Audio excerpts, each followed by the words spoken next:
নমস্কার বন্ধুরা, আজকে তোমাদের সঙ্গে একটি ইউনিক মালপোয়া রেসিপি নিয়ে চলে এসেছি। তো তোমরা দেখতেই পাচ্ছ মালপোয়াগুলি কতটা নরম আর সফট হয়েছে। এটি কিন্তু আমি করেছিলাম তালের গুড়ের পাটালি দিয়ে। তো চলো দেখতে থাকো ভিডিওটি।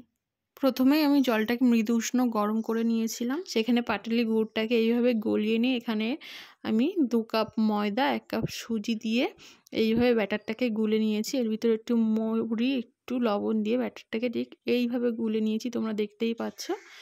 এবার তেলের মধ্যে দিয়ে আমি ভেজে নেবো। আর তোমরা দেখতেই পাবে প্রত্যেকটা মালপোয়াগুলো জাস্ট বলের মতন ফুলছিল।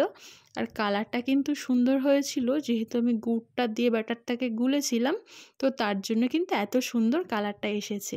তো মালপোয়া খেতে কে কে পছন্দ করো অবশ্যই কিন্তু জানিও।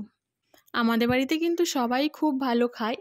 তো দেখো মালপোয়াগুলো জাস্ট এতটা ফুলেছে যে এই পাশের থেকে ওই পাশে আমি উল্টাতেই পারছিলাম না।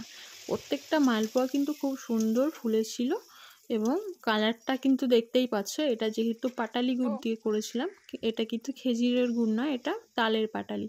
খুব সুন্দর একটি ফ্লেভার আছে, যেটা আমার তো ভীষণ ভালো লাগে। তোমরাও একবার চাইলে বাড়িতে ট্রাই করতে পারো। ভীষণ ভীষণ সুন্দর লাগে এরকম তালের গুড়ের পাটালি খেতে। তো এটা আমি আমার দিদার কাছ থেকে শিখেছিলাম, তো সেটিই তোমাদের সঙ্গে শেয়ার করছি। দেখো এই মালপোয়াগুলো কিন্তু জাস্ট অসাধারণ কালার এসেছে। আর প্রত্যেকটা মালপোয়াই দেখতে পাচ্ছ তোমরা, এটাকে বল বলবো না ফুচকা বলবো আমি বুঝতেই পারছি না। আর দেখতে কিন্তু এরকম হয়েছে, দেখেই লোভনীয় লাগছে না? তো আমার মতো এরকম বাড়িতে কে কে এরকম মালপোয়া তৈরি করো অবশ্যই কমেন্ট করে জানিও। আর দেখো মালপোয়াগুলো এতটা নরম হয়েছে আর ভিতরে পুরো কত সুন্দর কুক হয়েছে তোমরা দেখতে পাচ্ছ। তো আমার মতো এইভাবে তোমরা একবার বাড়িতে ট্রাই করে দেখতে পারো, ভীষণ সুন্দর লাগে আর খেতে কিন্তু অসাধারণ টেস্ট লাগে। আমার এই ভিডিওটি দেখার জন্য ধন্যবাদ।